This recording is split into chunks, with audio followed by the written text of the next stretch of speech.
My dear students, Namaskar.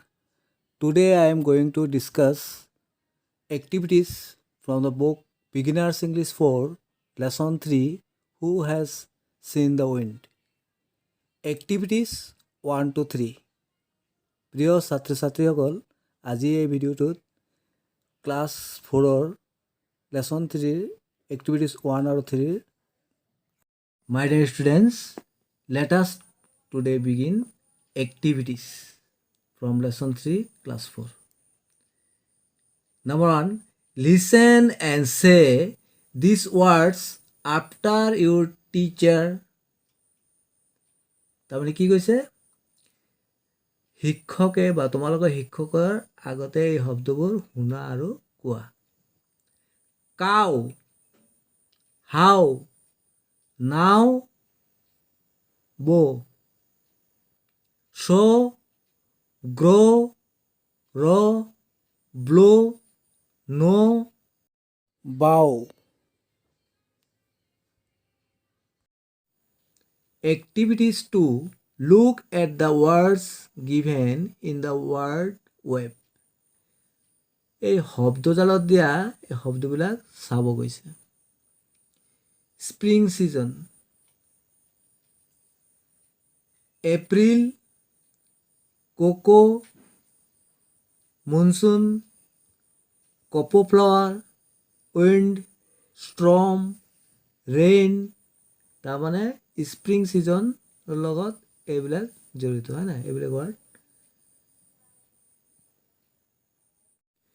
Now complete the following word web by writing the name of the insects you see in the pictures. তাৰমানে এতিয়া এই ছবিত দেখা পতংগবোৰৰ নাম লিখি তলৰ শব্দজালটো সম্পূৰ্ণ কৰিব গৈছে।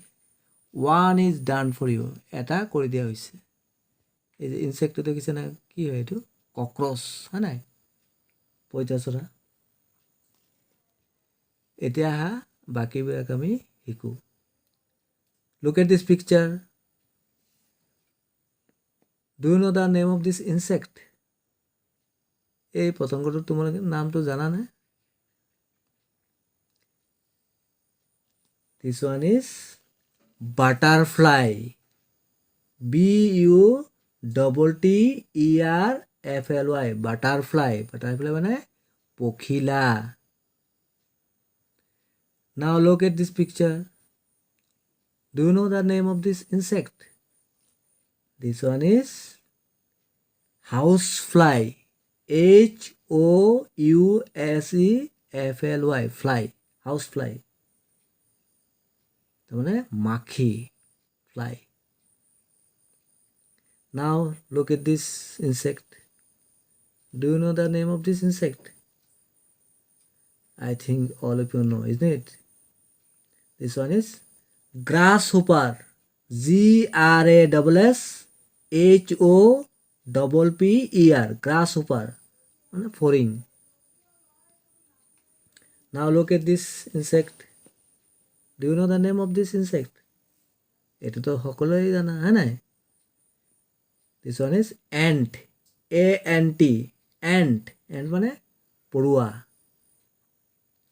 Now look at this insect. This one is honeybee. HONEYBEE, honeybee মানে মৌমাখি।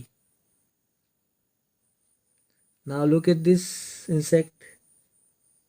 This one all of you know, isn't it?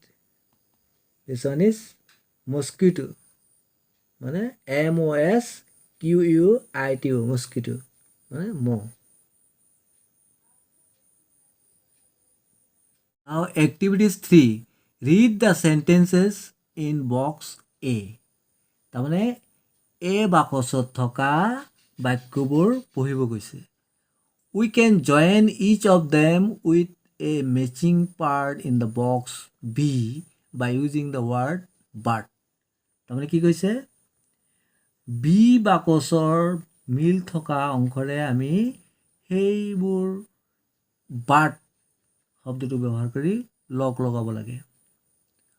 1 is done for you, এটা কৰি দিয়া হ'ল। You look at this box, A box and B box. Let us now join these sentences with these sentences by using but. The grasshopper has wings. তাৰমানে ফৰিংটোৰ পাখি আছে, ইয়াৰ লগত কোনটো মিলিব? বাট কিন্তু দ্য এণ্ড ডাজ নট, কিন্তু পৰুৱাটোৰ নাই। আমি এনচাৰটো কিদৰে লিখিব লাগিব? The grasshopper has wings but the ant does not.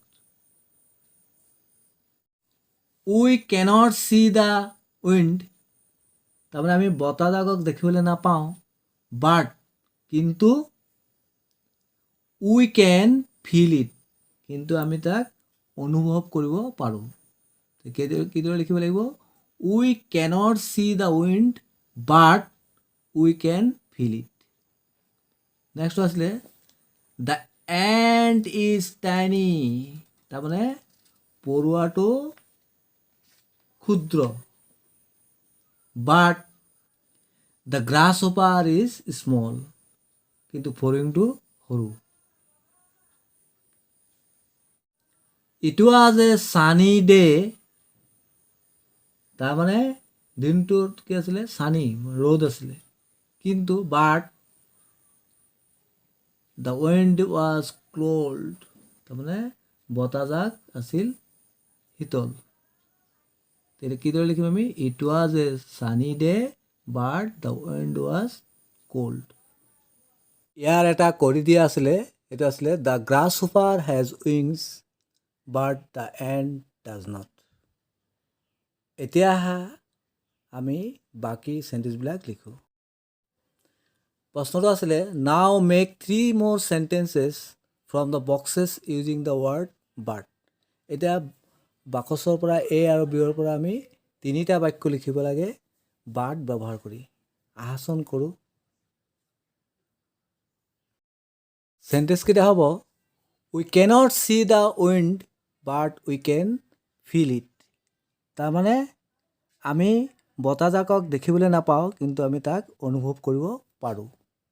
দ্বিতীয় বাক্যটো হ'ব the ant is tiny but the grasshopper is small, তাৰমানে পৰুৱাটো ক্ষুদ্ৰ কিন্তু ফৰিংটো সৰু। তৃতীয় চেণ্টেঞ্চটো হ'ব it was a sunny day but the wind was cold, তাৰমানে দিনটোত আছিলে ৰ'দ কিন্তু বতাহজাক আছিলে শীতল। আমি এইদৰে বাক্যবিলাক লিখিব পাৰোঁ। তোমালোকে লিখিবাচোন।